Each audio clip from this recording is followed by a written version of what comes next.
அன்பானவர்களே, அன்பு வணக்கங்கள். இந்த சேனலை புதிதாக பார்ப்பவர்களாக இருந்தால் முதலில் இந்த சேனலை சப்ஸ்கிரைப் செய்து எனக்கு ஒரு ஊக்கத்தையும் உற்சாகத்தையும் தாருங்கள். பல்வேறு புது புது விஷயங்களை நாம் பேசி வருகிறோம். இதுவரை நீங்கள் கேட்டிராத, படித்திராத, தெரிந்திராத பல விஷயங்கள், அதை நாள்தோறும் ஒவ்வொரு விஷயங்களாக உங்களுக்கு தெரியப்படுத்தி வருகிறேன். தெரிந்து கொள்ள வேண்டியது மிக மிக அவசியம். ஏனென்றால் மனிதர்கள் மரணத்திற்கு பின்பு வேறொரு வாழ்க்கை இருக்கிறது என்பதை இன்றைய மருத்துவ உலகமும் ஆவி உலக ஆராய்ச்சிகளும் மிக தெளிவாக பல்வேறு நாடுகளில் கண்டுபிடிக்கப்பட்டு அதை வெளியிட்டு வருகிறார்கள். அந்த விஷயங்களை எல்லாம் நீங்கள் தெரிந்து கொள்ள வேண்டும் அல்லவா? அதை தெரிந்து கொள்வதால் இறந்து போன உங்களுடைய அன்பானவர்கள், பிரியமானவர்கள், நேசத்திற்குரியவர்களோடு நீங்கள் தொடர்பு கொள்ளலாம். அது உங்களுக்கு வாழ்க்கையில பல்வேறு விதமான அன்பை, ஆதரவை தரும். ஒரு பாதுகாப்பு உணர்வையும் தரும். நீங்கள் துன்பங்களிலிருந்து, துயரங்களிலிருந்து, கஷ்டங்களிலிருந்து, கவலைகளிலிருந்து, வேதனையிலிருந்து வெளிவருவதற்கு அவர்கள் பல்வேறு வகையில் உதவிகளை செய்கிறார்கள். அவர்களும் இறை நிலையில் இருக்கிறார்கள், தெய்வ நிலையில் இருக்கிறார்கள். தெய்வமாகிவிட்டார் என்று சொல்கிறீர்கள் அல்லவா? அப்போது அந்த தெய்வம் உங்களுக்கு உதவி செய்யும் அல்லவா? ஆக தொடர்ந்து என்னோடு பயணம் செய்து வாருங்கள். உங்களுக்கு பல்வேறு விஷயங்கள் தெரியும். நீங்கள் ஒரு மெஞ்ஞானியாக, ஆத்ம ஞானியாக மாறுவீர்கள். தெரிந்து கொண்டீர்களா? இந்த சேனலை பார்ப்பவர்கள் பாக்கியவான்கள், கொடுத்து வைத்தவர்கள், இறைவனுடைய அன்பையும் அருளையும் பெற்றவர்கள். ஏனென்றால் இது மாதிரி ஞான விஷயங்களை தெரிந்து கொள்வது என்பது உங்களுக்கு ஏற்கனவே நீங்கள் செய்த புண்ணியங்களின் மூலமாக கிடைக்கின்ற வாய்ப்புகள். தவற விட்டு விடாதீர்கள். இன்று என்ன பார்க்க போகிறோம் என்றால், ஒரு அன்பர் ஒரு கேள்வி கேட்டு இருக்கிறார். குருஜி, என்னுடைய தாயார் இறந்து 6 மாதங்கள் ஆகிவிட்டது. ஆனால் அவர்கள் என்னோடு தொடர்பு கொள்கிறார்களா இல்லையா என்று ஒருவர் கேட்டு இருக்கிறார். வேறு ஒருவர், என்னுடைய தகப்பனார் இறந்து 10 மாதங்கள் ஆகிவிட்டது, அவர்கள் எங்களோடு தொடர்பில் இருக்கிறார்களா இல்லையா என்று அவர் கேட்டிருக்கிறார். இப்படி பல்வேறு பேர்கள் பல்வேறு விதமான கேள்விகளை கேட்டு வருகிறீர்கள். முடிந்த அளவு உங்களுடைய கேள்விகளுக்கு நான் நாள்தோறும் ஒரு பதிலை, ஒரு விளக்கத்தை, ஒரு தெளிவை உங்களுக்கு தெரியப்படுத்தி வருகிறேன். உங்களுடைய அன்பானவர்கள், பிரியமானவர்கள், நேசத்திற்குரியவர்கள், பாசத்திற்குரியவர்கள் இறந்து போயிருந்தால் அவர்கள் ஆன்ம உலகிலே இருக்கிறார்கள். அதை ஆவி உலகம்னு சொல்லலாம், யமலோகம்னு சொல்லலாம், சிவலோகம்னு சொல்லலாம், மேல் உலகம்னு சொல்லலாம். பல பெயரை வைத்து அழைக்கிறோம். அவர்கள் இறந்த பிற்பாடு உங்களுக்கும் அவருக்கும் இருக்கிற தொடர்பு அருந்து போய்விட்டதாக நீங்கள் நினைத்து கொண்டிருக்கிறீர்கள். இது என்னவென்றால், பல காலங்களாக அப்படிதான் நாம் நினைத்து வருகிறோம். அதனால் அவங்க இறந்துட்டாங்க, அவங்களுக்கு எங்களுக்கு எந்த தொடர்பும் இல்லை என்று கூறுபவர்கள் இருக்கிறார்கள். ஆனால் உங்களுக்கும் அவர்களுக்கும் தொடர்பானது, உறவானது அருந்து போகவில்லை. அவர்கள் மறுபிறப்பு எடுக்கிற வரை உங்களோடு தொடர்பில் தான் இருக்கிறார்கள். உங்களோடு அவர்கள் பேசிக்கொண்டுதான் இருக்கிறார்கள். அவர்கள் உங்கள் மீது அக்கறையாக அன்பாக இருக்கிறார்கள்.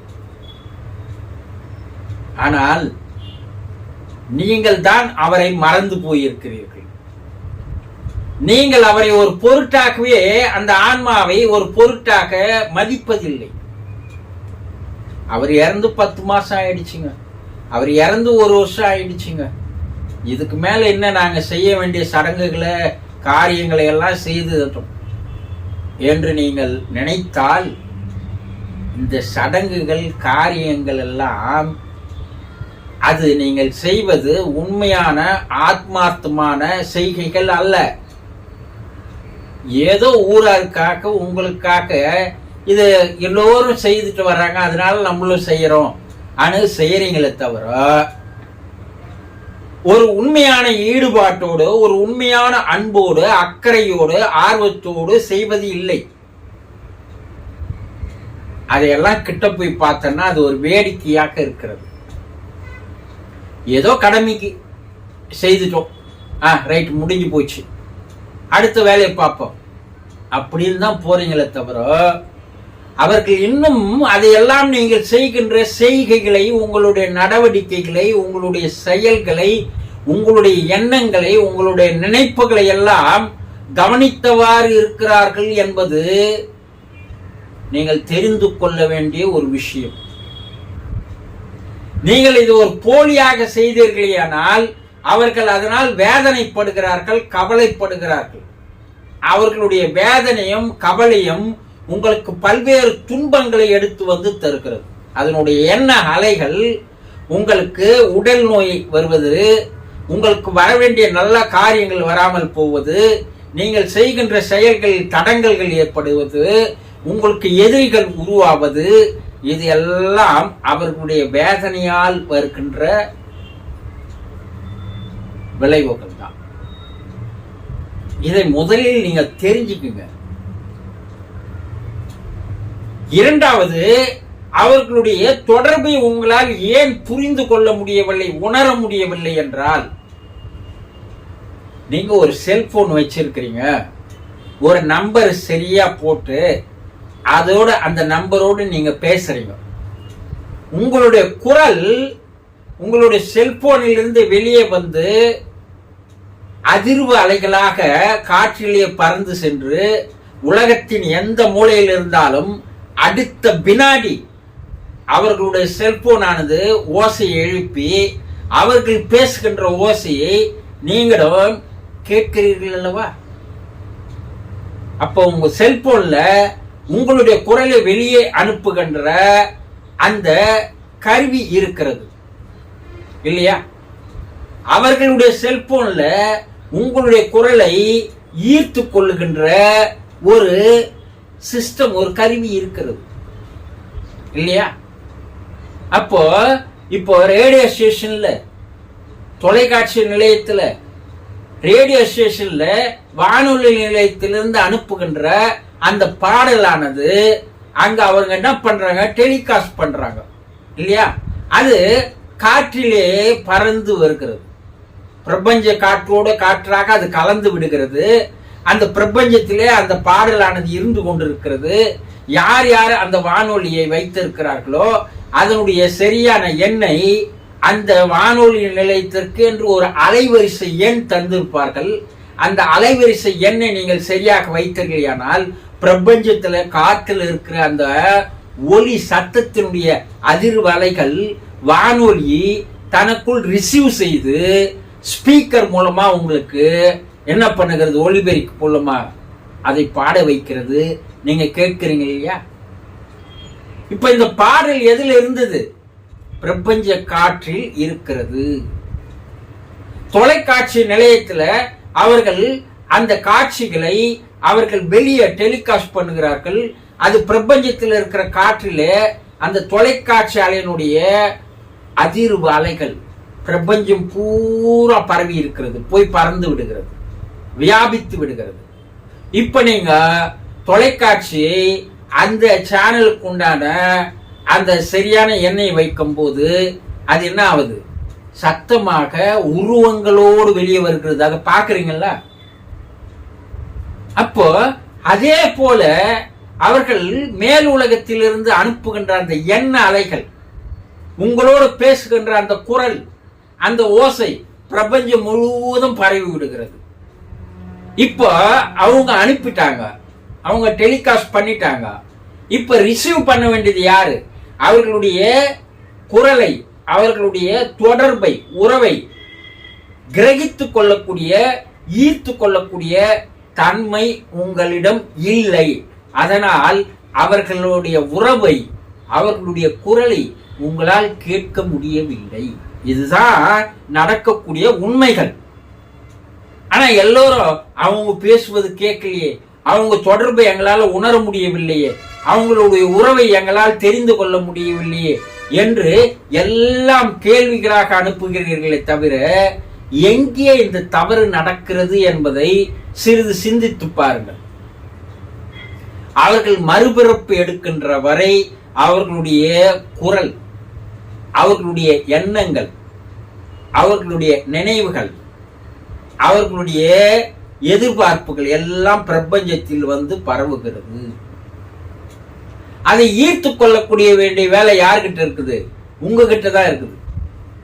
அப்ப எப்படி குருஜி நாங்க அதை ஈர்த்து கொள்வது என்றால், உங்களுடைய மன அலை வரிசையை நீங்கள் எப்போது அமைதியாக்குகிறீர்களோ அப்போது உங்கள் தலை உச்சியில் இருக்கின்ற தச வாசல் என்று சொல்லுவார்கள் சித்தர்கள், 10வது வாசல் என்று சொல்லுவார்கள், அதை துரியம் என்று சொல்லுவார்கள். அந்த துரியம் என்று சொல்லக்கூடிய இடத்துல தான் பிரபஞ்சத்தில் இருக்கக்கூடிய எல்லா விதமான அலைவரிசைகளை ஈர்க்கின்ற ஆற்றல் ரிசீவர் அங்கேதான் இருக்கிறது. உள்ள உங்க மனசுக்குள்ள ஏதோ நினைவுகள், ஏதோ எண்ணங்கள், ஏதோ கவலைகள், ஏதோ வேதனைகள், ஏதோ சிந்தனைகள், இவையெல்லாம் மனதில் ஓடிக்கொண்டே இருந்தால் அந்த ரிசீவர் வேலை செய்வது இல்லை. உங்களால் மனதை ஒருநிலைப்படுத்தி உங்களால் பிரபஞ்சத்தில் இருக்கக்கூடிய அவர்களுடைய குரலை உள்ளே ஈர்க்கின்ற திறமையற்றவர்களாக மாறிவிடுகிறீர்கள். தூங்குற நேரத்தை தவிர மற்ற நேரம் எல்லாம் நீங்க எதை நினைச்சிருக்கிறீங்க பாருங்க. ஏதோ ஒன்றை நினைத்தபடி இருக்கிறீர்கள், ஏதோ ஒன்றை கவலைப்பட்டபடி இருக்கிறீர்கள். எண்ண அலைகள் ஓடிக்கொண்டே இருக்கிறது. இந்த எண்ண அலைகள் ஓடிக்கொண்டிருக்கின்ற நேரத்துல உங்களால அதை ரிசீவ் செய்ய முடியவில்லை. இதுதான் காரணம், வேற ஒண்ணும் இல்லை. அப்ப நான் என்ன குருஜி பண்ணோம்? அவர்களுடைய உணர்வுகளை நீங்கள் சரியாக தெரிந்து கொள்ள வேண்டும் என்றால், நம்முடைய முன்னோர்கள் என்ன சொல்லிக்கிறாங்க? அமுத நேரம் என்று சொல்லுவார்கள். விடியற்காலை நேரம், இந்த 4:30 மணி சொல்றாங்க இல்லையா, அந்த 4:30 மணியில் நீங்கள் எழுந்து அமர்ந்து ஒரு அரை மணி நேரம் எதுவுமே மனசுல ஓடாத அளவுக்கு நீங்கள் மிக உன்னிப்பாக ஒரே கவனத்தோடு, அவர்களை பற்றிய கவனத்தோடு, நினைவோடு இருந்தீர்களேயானால் அவர்களுடைய உறவுகளை உங்களால் கிரகித்துக் கொள்ள முடியும். பிரம்ம முகூர்த்தம் என்று சொல்வார்கள் இல்லையா, அது உஷா காலம் என்று சித்தர்கள் சொல்கிறார்கள். இத சித்தர்கள் தெரிந்து வைத்துதான் இந்த விஷயங்களை எல்லாம் சொல்லி சென்றிருக்கிறார்கள். இத சித்தர்கள் நீங்க இங்க உட்காந்துன்னு ஏதோ ஒரு மூலையில, உலகத்துல ஒரு மூலையில உட்காந்துன்னு உங்களுடைய எண்ணங்களை பிரபஞ்சத்தில் அனுப்பலாம். அந்த மூலையில உட்காந்துக்கிறவர் உங்களுடைய எண்ணங்களை அவர் கிரகித்துக் கொள்கிறார், புரிந்து கொள்கிறார், அவர் பதில் அனுப்புகிறார். இதுதான் டெலிபதி என்று சொன்னார்கள், தொலை தூரத்தில் இருப்பதை உணர்தல். அந்த பயிற்சியை நீங்கள் ஒரு குறிப்பிட்ட காலத்திற்கு செய்து வந்தால் உங்களுடைய அன்பானவர், பிரியமானவர், நேசத்திற்குரியவர், பாசத்திற்குரிய எண்ணங்களை, அவர்கள் என்ன செய்திகளை அனுப்புகிறார்கள், உங்களுக்கு என்ன சொல்ல நினைக்கிறார்கள், ஏது சொல்லாது விட்டு போன செய்திகள் நிறைய இருக்கிறது, அதையெல்லாம் அவர்கள் சொல்லிக் கொண்டிருக்கிறார்கள். அது பிரபஞ்சத்திலே தேங்கி கிடக்கிறதை தவிர அதை ஈர்த்து கொள்கின்ற ஆற்றல் உங்களுக்கு இல்லை. அதனால் அவரோடு தொடர்பு கொள்ள முடியவில்லை. புரிந்து கொண்டீர்களா? இதை தெளிவாக தெரிந்து கொள்வதற்கு வருகின்ற நாட்களில் அது எந்த முறையில் உங்களுடைய மனதை ஒருநிலைப்படுத்தி அவர்களுடைய உறவை புதுப்பித்துக் கொள்வது, அவர்களுடைய எண்ணங்களை கிரகித்துக் கொள்வது, அவர்களுடைய குரலை கேட்பது என்பதை பற்றியெல்லாம் உங்களுக்கு தெளிவாக எடுத்து கூறுகிறேன். தொடர்ந்து என்னோடு பயணம் செய்து வாருங்கள்.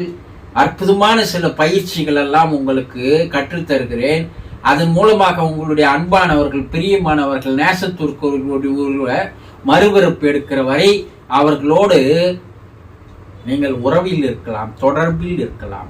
இதனால் உங்களுக்கு வாழ்க்கையிலே சந்தோஷமான தருணங்கள், மகிழ்ச்சிகரமான தருணங்கள் அமைவதற்கு 100% வாய்ப்புகள் இருக்கிறது என்பதை நம்புங்கள். புரிந்து கொண்டீர்களா? சந்தோஷம்.